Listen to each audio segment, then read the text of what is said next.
how this colonial condition was favorable for the growth of commercialization of agriculture.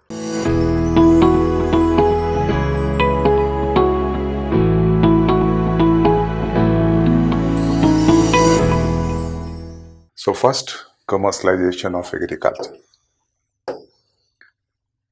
I have a presentation for you, and this presentation depicts all the aspects of the topic commercialization of agriculture. So here first aspect is concept. Second aspect is factors. Third aspect is favorable condition. And the fourth aspect is impact. So first aspect, that is concept. Concept is all about the definition of commercialization of agriculture. What was this phenomenon, or what was this policy? So first significant thing here is that commercialization of agriculture was not a new phenomenon during British rule.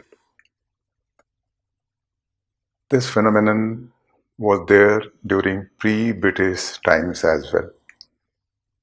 But this phenomenon acquired an entirely new character. And this new character was its colonial character. Now, when we use the term commercialization of agriculture, this refers to agricultural production for the market. In simple words, peasants produce specific crops and they sell these crops in the market. And certain crops have higher market value, what we call cash crops or commercial crops. So commercialization of agriculture refers to the phenomenon of production of cash crops or commercial crops meant for selling in the market. So peasant during Mughal times, what I want to say is pre-British times, produced several kinds of cash crops and sold these cash crops in the market. So this phenomenon was not new. The only thing new here is its colonial character. So commercialization of agriculture during British rule was colonial. It was guided by colonial motives and it was operated within colonial parameters. So this is all about the first aspect, that is concept. The second aspect is factor, and that means the factors which were responsible for this phenomenon, what is known as commercialization of agriculture. In general, it is considered that the British, in promoting commercialization of agriculture, were guided by three factors.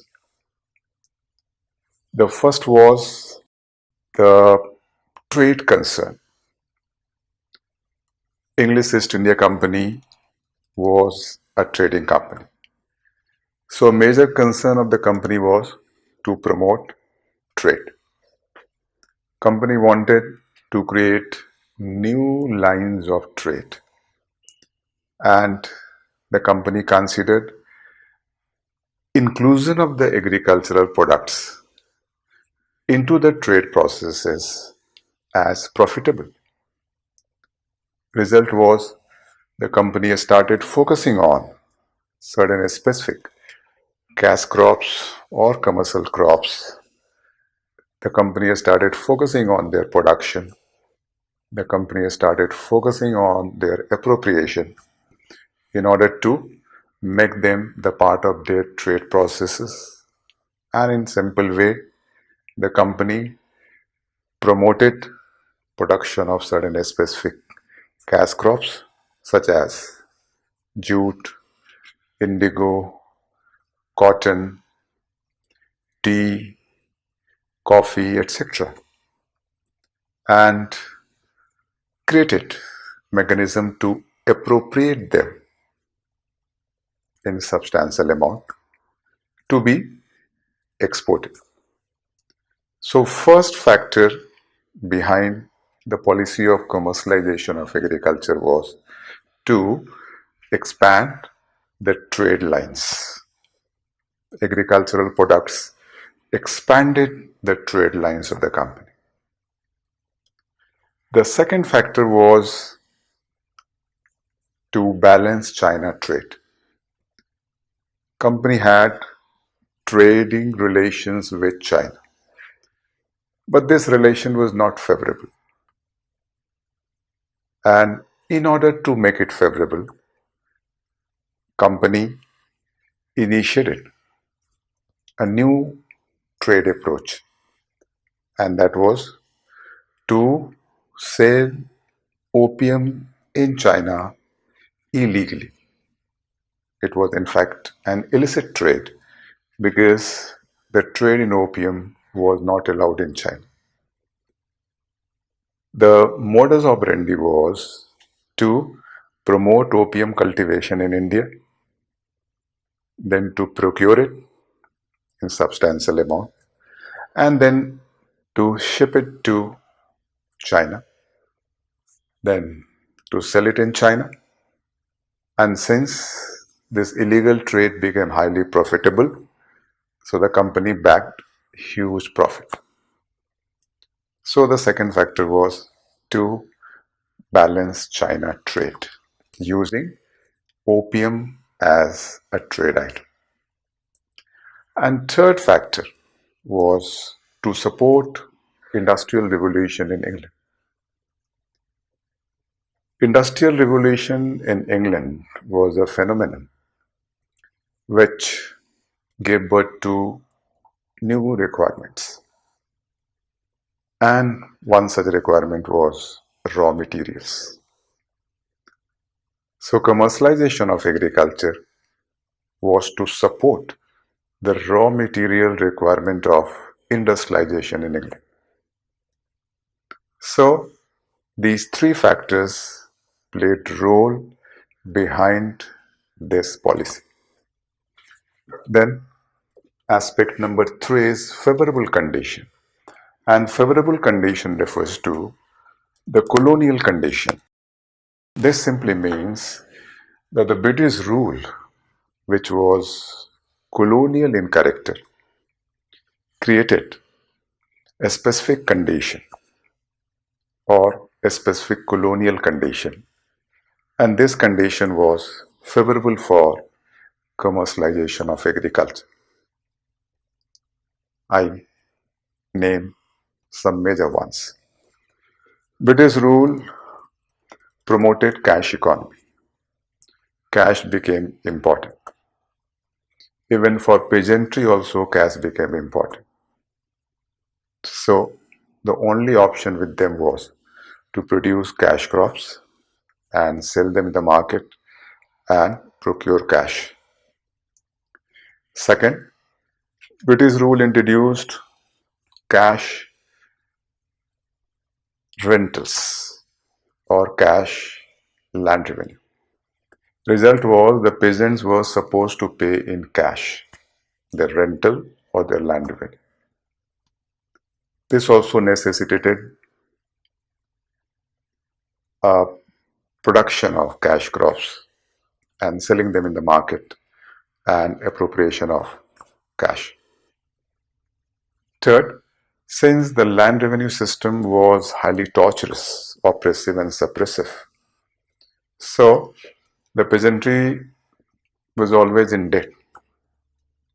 Result was they were always in a position, and that position was so precarious and vulnerable that they always needed loans, and these loans were procured in cash to be repaid in cash. Number four, British rule created a new kind of connectivity between the villages and the urban markets. So, this new kind of connectivity also uh, facilitated a process of procurement of things from the urban market, and such procurement needed cash. So, these are some major points representing the favorable colonial conditions, which was a product of British rule, which favored commercialization of agriculture. So, try to understand two things here. One, when I talk about the factors, this simply means what factors guided the British rulers to promote it. And two, when I talk about the favorable condition, this simply means the colonial condition, which was the result of British rule, and how this colonial condition was favorable for the growth of commercialization of agriculture. So, aspect 2 and aspect 3 are two different aspects. Now, the last aspect, that is impact. The impact of the phenomenon commercialization of agriculture was essentially adverse. So, impact in general was adverse, not positive. And since it was colonial in character, it was guided by colonial motives. It was operated within colonial framework and colonial parameters. So it was quite natural that it would be serving the interest of the colonial rulers, not the agrarian classes, particularly peasants.